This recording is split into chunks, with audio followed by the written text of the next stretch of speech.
I'm curious how the naval combat is going to shake things up for veteran players, or people who don't often fight on the sea. Well, the funny thing is that when we were approaching, I'll give you some backstory here that actually I haven't said this to anyone yet, so this would be fun. Scoop. Ooh, you get a scoop, yeah.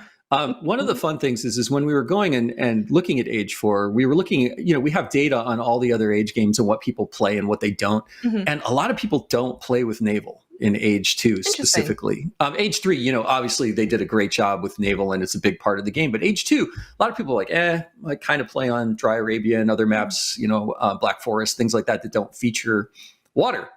And so we were having this big debate. Do we put in naval? Do we not? Do we focus on it later? Like have a big naval thing later?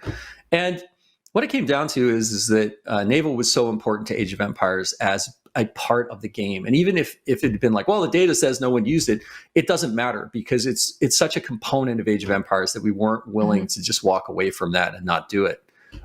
So what are we doing differently this time around? Well, the big thing that we've been tried to do is bring more interesting tactical play into naval. In a lot of ways, and I'm not doing this, I know some people at the previous Age games will be like, oh, I can't believe you say this, but it feels, naval can feel like tank battles on the water, right? They're just kind of like, shoot. Yeah.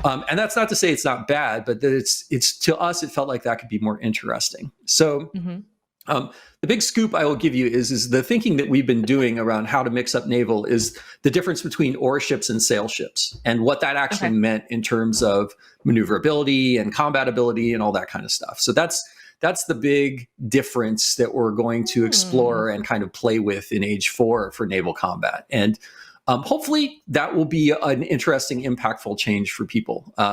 Naval is one of those things that we're still constantly tweaking and adjusting right now, even along with all the other stuff we have to do for the civs.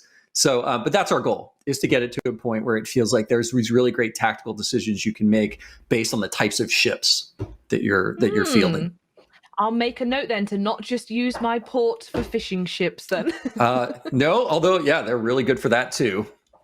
It's the easiest way. I always, whenever I pick a map, I pick somewhere that I know is going to be near a body of water, and because food is always an issue at the beginning, to make sure you're building new people to go do stuff for you. Just fish a bunch. That'll do.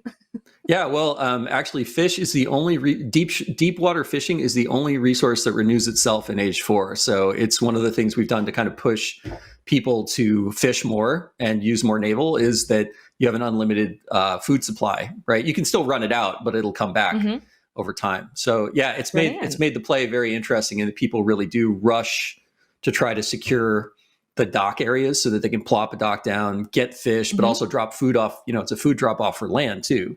Yeah. So if you can find Gaia and harvest, there's a whole bunch of things you could do. I'm giving away way too much. You are, but I'm loving every single second. I'll stop you there though.